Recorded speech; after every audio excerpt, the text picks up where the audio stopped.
তিনটি জিনিস এমন রয়েছে যাদের দিকে তাকাইলেই আল্লাহ পাক সওয়াবের ঘোষণা দিয়েছেন। আপনার আমল করার দরকার নাই, শুধু সুনজরে তাদের দিকে তাকাবেন। সুনজরে তাদের দিকে তাকাইলেই আপনার আমল নামায় অগণিত সওয়াব আল্লাহ পাক লিখে দিবেন। তার মধ্যে প্রথম নম্বর হলো পবিত্র কোরআন। কোরআনের দিকে আপনি তাকাবেন, পড়ার দরকার নেই, না পড়েই আপনি প্রথমে যে ফার্স্ট লুকটা দিয়েছেন, যে তাকিয়েছেন, এই তাকানোর কারণেই আল্লাহ পাক আপনার উপরে রহমতের বাড়িধারা বর্ষণ করে দিয়েছে। আল্লাহ পাক আপনাকে অগণিত সওয়াবের হকদার বানিয়ে দিয়েছে। এটা যখন পড়া শুরু করবেন তখন নতুন করে আরো বেশি সওয়াব আপনার আমল নামে যোগ হয়ে যাবে। তিনটা জিনিসের মধ্যে প্রথম নম্বর হলো কোরআন, কিতাবুল্লাহ, আল্লাহর কিতাব। দ্বিতীয় নম্বর হলো মা বাবা। মা বাবার দিকে তাকাবেন সুনজরে, নেক নিয়তে মা বাবার দিকে তাকাবেন, রাগান্বিত অবস্থায় নয়, সুনজরে তার দিকে তাকাবেন, মা বাবার দিকে। নবীজি বলছে মা বাবার দিকে, বিশেষ করে মায়ের দিকে যখন কোনো ব্যক্তি সুনজরে তাকায়, আল্লাহ পাক তার আমল নামায় কবুল হজের সওয়াব দান করে দেয়। এত বড় অফার অন্য কোনো মানুষের শানে দেওয়া হয় নাই, শুধুমাত্র কেবলমাত্র মায়ের শানে আল্লাহ রাসূল এমন হাদিস বর্ণনা করেছেন। নবীজি মায়ের হক বর্ণনা করতে গিয়ে কত বেশি বলেছেন।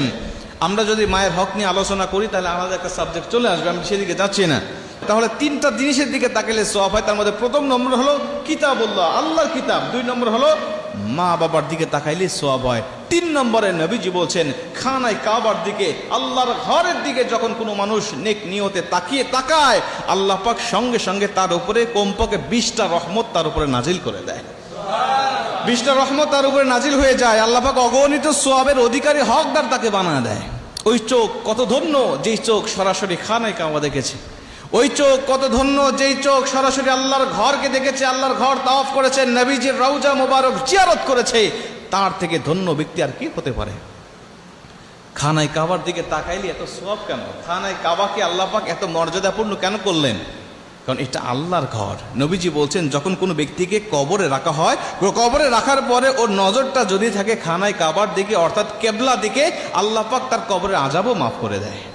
এখন বলতে পারেন হুজুর আমাদের সমাজে তো অনেক মানুষ মারা যায়, সবার মুখটা কেবলা দিকে আমরা করে রাখি। বেনামাজি মারা গেলেও খানায় কাবার দিকে মুখ থাকে, সুদখোর মারা গেলেও খানায় কাবার দিকে মুখ থাকে। যারা ইসলামকে অস্বীকার করেছে, ইসলামের মধ্যে ছিল, বাবা মুসলিম দাদা মুসলিম ছিল, কিন্তু ইসলামের ছিটে ফোঁটা তার মধ্যে ছিল না, এবং কাফের হওয়ার যে শর্তগুলো আছিল সেই শর্তগুলো তার মধ্যে ছিল, কুফরি করেছে, শিরকি করেছে, এই ব্যক্তি মারা যাওয়ার পরেও তো তার মুখটা খানায় কাবার দিকে থাকে।